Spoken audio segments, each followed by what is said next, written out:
नमस्कार, आप जुड़े हैं रेडियो केदार 91.2 FM के साथ। मैं आशुतोष नेगी। आज हम पहुंचे हैं घिमतौली गांव। यहां हमारे साथ एक उन्नत किसान हैं, दयाल सिंह नेगी जी। नेगी जी ने अपने खेतों में परंपरागत कृषि को छोड़ते हुए कीवी की खेती की हुई है और वह एक मिसाल भी हैं हमारे उन किसान भाइयों के लिए जो आज भी परंपरागत कृषि करके नुकसान उठा रहे हैं।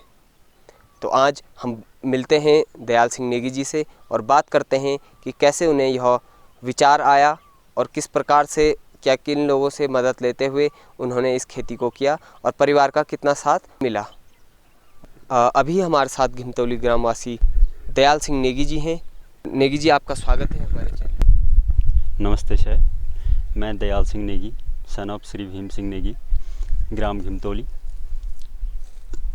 सर, मैं ये कहना चाहता हूँ सभी लोगों से कि परंपरागत खेती से आज उतना बेनिफिट नहीं है जितना माने हमें ऐसा है कि ऐसी चीज़ों की खेती करनी चाहिए, टेक्निकल के साथ करनी चाहिए। जैसे आज की डेट में कीवी है तो कीवी का जो रेट है वो सही है, और परंपरागत खेती में जैसे हम कुछ भी चीज़ करते हैं उससे आसमान से जितने भी कभी अतिवृष्टि होगी, कभी अनावृष्टि होगी, कभी ओले पड़ जाते हैं, कभी सूखा पड़ जाता है। तो इससे बचने के लिए माने हम नई खेती करके उससे बच सकते हैं। जैसे ड्रिप इरिगेशन लगा रखा है तो इससे ये बेनिफिट है, कितना भी सूखा पड़ जाए सिर्फ पौधा ही उस पानी को लेगा।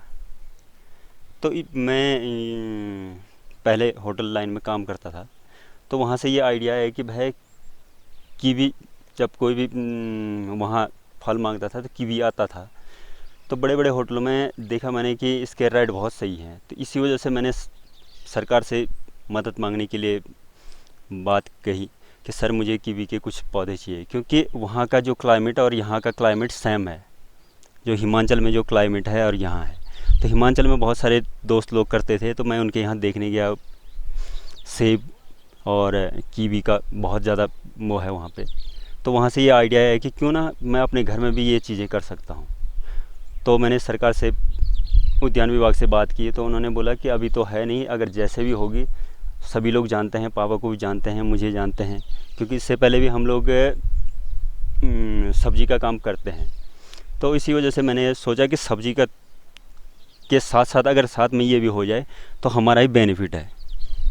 तो वहीं से ये आइडिया आया। मैंने सरकार से वो कि उन्होंने ट्रायल के तौर पे 10 पौधे मांगे तो 10 सक्सेसफुल हुए, तो उन्होंने फिर मेरे लिए स्कीम बनाई और मुझे फिर 100 पौधे वहाँ से मिले हैं।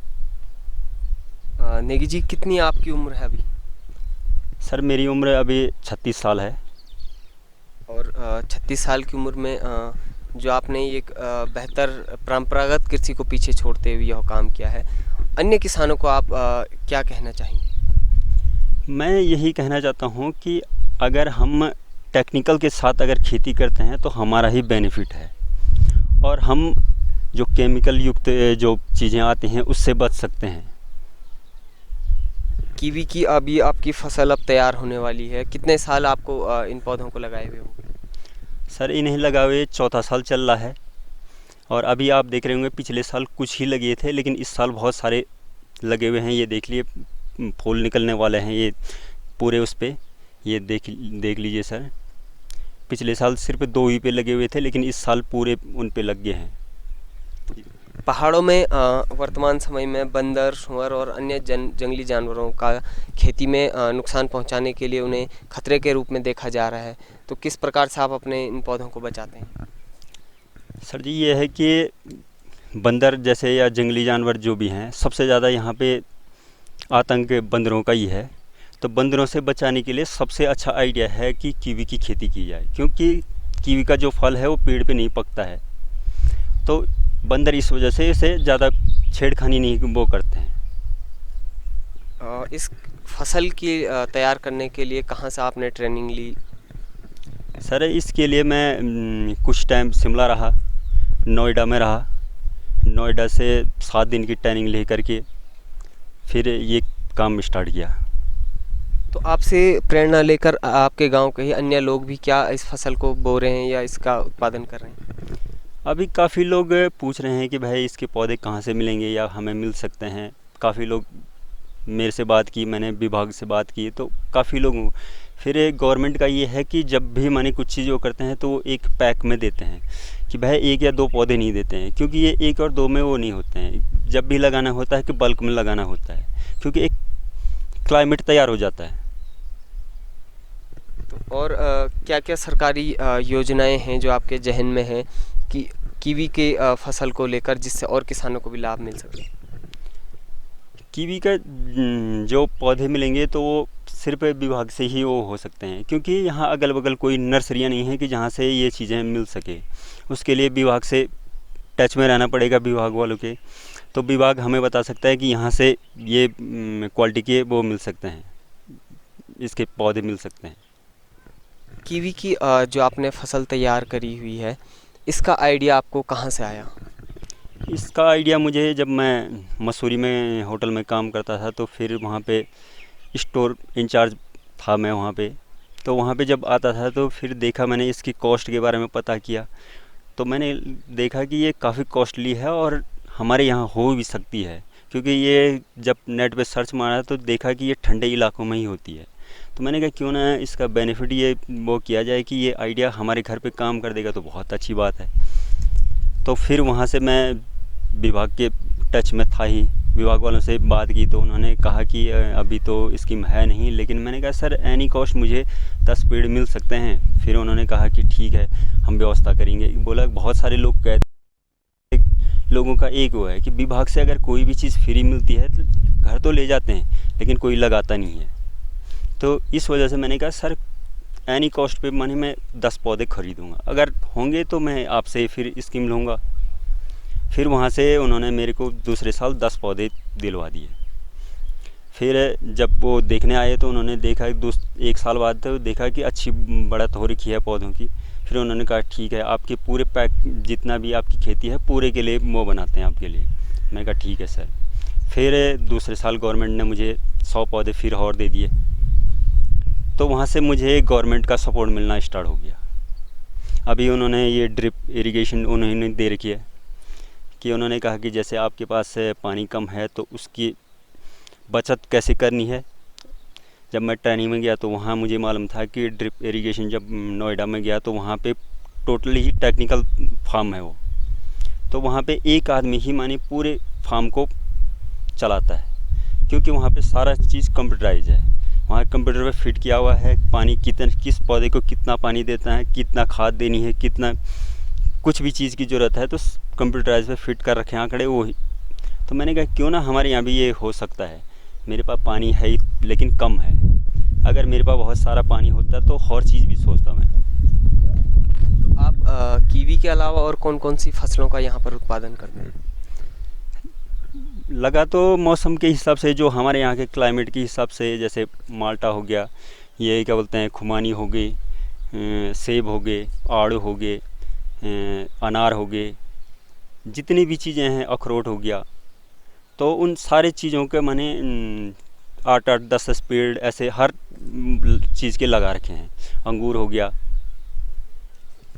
तो इसके बाद जब आपकी फसल का उत्पादन शुरू हो जाएगा, जब आपकी फसल तैयार हो जाएगी, तो आपने क्या योजना बनाई है इसे बेचने की या लोगों तक पहुंचाने की? क्योंकि आज की डेट में नेटवर्किंग ऐसा वो है कि जो कुछ भी चीज़ अगर हमारी पैदा होती है, हम सोशल मीडिया पे डाल करके सारे लोग कांटेक्ट कर देते हैं। जो आपके कांटेक्ट में होंगे वो सारे, जिसको जो चीज़ की ज़रूरत होती है वो खुद फ़ोन करके बता देता है हमें ये चीज़ चाहिए। तो अब तो माने घर ही से हर चीज़ चली जाती है। अभी तक आपने जो आपकी अन्य फसलें हैं, कीवी तो अभी आपकी उत्पादन चल ही रहा है, इसका बिक्री अभी की नहीं आपने। इसके अलावा जो आपके अन्य फसलें, इनकी आपने बिक्री क्या अभी तक की है? जी हाँ, कि जैसे आलू हो गया, पत्ता गोभी हो गया, फूल गोभी हो गया, राई हो गया, टमाटर हो गए। इसी वजह से ये ऊपर जो फॉली हाउस लगा रखे हैं तो इनमें जैसे किसी भी सीज़न में वो कर सकते हैं, वहाँ कुछ भी चीज़ उगा सकते हैं, बेमौसमी सब्जी उगा सकते हैं। कितना लाभ अभी तक आपको इससे मिल गया है, बागवानी से आपको मिल चुका है? सर ये है कि बागवानी से अभी तो फ़िलहाल अपना खर्चा पानी चल रहा है। माने ये है कि अब जा कर के ये होगा, क्योंकि अब हम टेक्निकली जो चीज़ें होती हैं उसके साथ चल रहे हैं, तो अब बेनिफिट तो अब होगा और गवर्नमेंट भी काफ़ी अब सपोर्ट करने लगी है। आपने जो कीवी की फसल तैयार करी हुई है, जो आपने पौधे कीवी के लगाए, क्या प्रोसेस है इनको लगाने की, किस तरीके से इनका पालन पोषण किया जाता है? सर स्टार्ट में तो बहुत दिक्कत होती है, उसे बचा करके रखना है। जब बड़ा हो जाता है तो फिर उस हिसाब से फिर यहाँ जगह जगह खंभे निकाल करके इसको सपोर्ट देना है, क्योंकि हमें नीचे भी पूरी ज़मीन काम में लानी है। वहाँ भी कोई फसल लगा लो, नीचे होती रहेगी, ऊपर आपकी दूसरी फसल। इसका सबसे बड़ा बेनिफिट यही है कि और चीज़ों की तरह छाया नहीं बनाता है नीचे, ये ऊपर ही ऊपर बेल बना करके फिर जो भी चीज़ होगी वो नीचे लटक करके फल आसानी से ले सकते हैं, और नीचे जो फसल लेनी है आपको पूरी ले सकते हैं। आप अन्य किसानों को क्या कहेंगे, आपसे वो किस तरीके से प्रेरणा ले सकते हैं, या सरकार से आप क्या गुजारिश करेंगे किसानों को लेकर? सरकार से यही वो है कि भाई अगर माने कुछ भी चीज़ वो करनी है तो माने जो थोड़ा बहुत जगहों पे भी करता है उसे भी गवर्नमेंट की तरफ से वो मिलनी चाहिए, रियायत मिलनी चाहिए, सपोर्ट मिलना चाहिए। अब कुछ भी जैसे जब आदमी जब खुद अपने पैरों पे खड़ा हो जाता तब तो गवर्नमेंट भी सपोर्ट करती है, लेकिन उससे पहले कोई भरोसा नहीं करता है गवर्नमेंट की ये चीज़ें हो सकती हैं। एक दफ़े अगर किसी आदमी पे भरोसा किया जाए फिर उसके बाद देखा जाए कि उस भरोसे का नतीजा क्योंकि आज की डेट में दिन प्रतिदिन गवर्नमेंट जो जॉब हैं वो ख़त्म होती जा रही हैं। हमें अपने आत्मनिर्भर होना चाहिए, नई नई जो योजनाएं हैं उन पे अपनी अमल में लानी चाहिए। और फिर ये है कि जो आम नागरिक है या जो अन्य किसान हैं वो ये चीज़ें कर सकते हैं। कोई भी चीज़ आज की डेट में असंभव कुछ भी नहीं है। धन्यवाद। कुछ भी चीज़ों को तैयार करने के लिए या कुछ नया उद्योग या नया धंधा जब आदमी शुरू करता है तो परिवार का बहुत योगदान मिलता है। आपको किस प्रकार से अपने परिवार का योगदान मिला? मेरे परिवार में मेरे आइडल मेरे पापा जी हैं, जिन्होंने पहले से ही यहाँ पे ये लोग जिस टाइम पे देहरादून या हरिद्वार में ज़मीन लेते थे तो उस टाइम पे मेरे पापा ने ये ज़मीन खरीद करके यहाँ पे ये चीज़ें करने लग गए, जैसे सब्जी का या जैसे लहसुन जितने भी नई नई वो हैं। तो पापा जी काफ़ी टच में रहते थे विभाग वालों के, तो फिर वहाँ से माने एक दो पौध ऐसे करके ट्रायल के तौर पे लगाते रहते थे। तो उससे ये प्रेरणा मिली कि भाई हमें भी ये ऐसी अपनी जो धरती है वो छोड़नी नहीं चाहिए, इस पे नई नई हमें भी प्रैक्टिकल करनी चाहिए। हमारे पापा ने हमारे लिए बहुत किया है, तो हमें भी ये करना चाहिए कि हमें भी अपनी तरफ से ये करना चाहिए कि इसे और उठाना चाहिए। जो नई नई योजनाएं हैं उन्हें अपने यहाँ लानी चाहिए। धन्यवाद नेगी जी हमारे साथ जुड़े रहने के लिए। अभी हम मौजूद थे घिमतौली गांव में। यहाँ पर दयाल सिंह नेगी जी के बागान में हम अभी मौजूद हैं और हमने यहाँ देखा कि उन्होंने अपनी मेहनत से, अपनी लगन से और अपने एक नए विचार के साथ परंपरागत कृषि को पीछे छोड़ते हुए कीवी की खेती करी है। कीवी के साथ साथ वह सेब, अखरोट, आड़ू और अन्य फलों का उत्पादन भी वो यहाँ पर करते हैं, और जिससे वह हमारे पहाड़ के परंपरागत किसानों के लिए एक प्रेरणा का स्रोत है।